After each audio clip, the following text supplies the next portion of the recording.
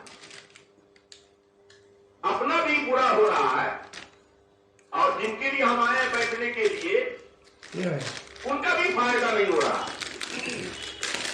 تو یہ دیکھا جاتا ہے کہ ٹھیک ہے, جب تک لوگ سمجھیے کہ پٹیا دکھایا تو کچھ دے یا 1 دن 2 دن تک تو خیر پڑھتے ہیں تصویر, لیکن اگر زیادہ دنوں تک بیٹھتے ہیں اور بیٹھے رہتے ہیں ہر وقت, تو وہاں پر تیری میری ضرور ہوتی ہے, وہاں پر گناہ کی باتیں ضرور ہوتی ہیں, فضول باتیں لوگ کرتے ہیں. یہ کہاں تک جائز ہے؟ ایک روایت سن لیجیے. آج جو ہماری آپ کی عادت ہے, یعنی بہت باتیں کرنا. ہم بیٹھے ہوئے کہیں پر خاموش اگر بیٹھے رہتے ہیں تو خاموش نہیں رہتے, اور اگر بات ہی کرتے ہیں تو خیر کی باتیں ہونی چاہیے, دنیا آخرت کی صلاح اور فلاح کی باتیں ہونی چاہیے, کامیابی کی باتیں ہونی چاہیے, معاشرے کی صلاح کی باتیں ہونی چاہیے. لیکن نہیں, ایسی باتیں نہیں ہوتی ہے. باتیں ہوتی ہے دنیا اور آخرت کو خراب کرنے والی.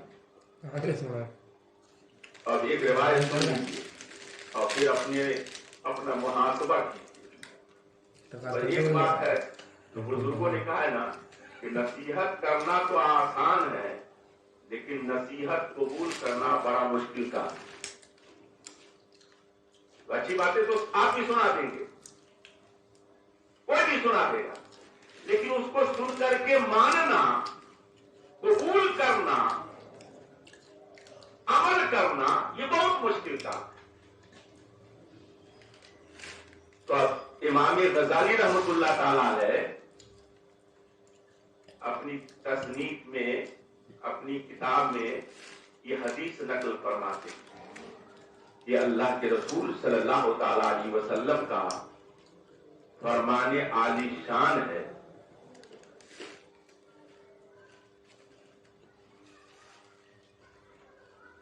کہ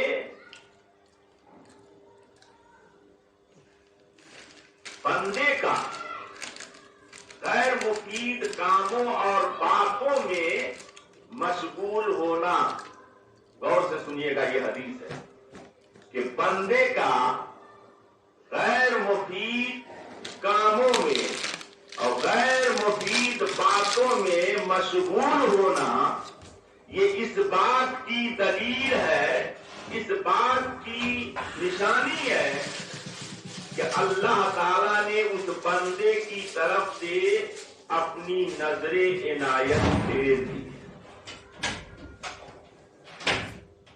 اور بندے کا یعنی ہمارا آپ کا غیر مفید کاموں میں, غیر مفید باتوں میں مشغول ہو جانا, لگ جانا, یہ اس بات کی علامت ہے کہ اللہ تعالیٰ نے اس کی طرف سے نظر عنایت پھیر دی ہے. اب اللہ تعالیٰ اس بندے سے نظر عنایت پھیر لے تو بتائیے اس کا حال کیا ہوگا, اس بندے کا حال کیا ہوگا. آج ہم اللہ تعالیٰ کی نظر عنایت, نظر کرم کے محتاج ہیں, متلاشی ہیں, طلبگار ہیں کہ اللہ تعالیٰ ہماری مدد فرمائے, ہم پر کرم فرمائے, ہم پر رحم فرمائے, ہماری مدد فرمائے. لیکن آپ کو کام کہاں کرنا ہے کہ جس کام کی وجہ سے آپ کی طرف نظر عنایت ہو, اللہ تعالیٰ کی نظر عنایت ہم پر ہو, وہ کام کہاں کر رہا ہے. تو اس روایت کو بار بار سنیے اور بار بار جملے کو دوہرائیے کہ بندے کا غیر مفید یعنی جو فائدہ مند کام نہیں ہے یا فائدے مند بات نہیں ہے, اس میں مشغول ہو جانا, یہ اس بات کی علامت ہے کہ اللہ تعالیٰ نے اس بندے کی طرف سے اپنی نظر عنایت دے دی.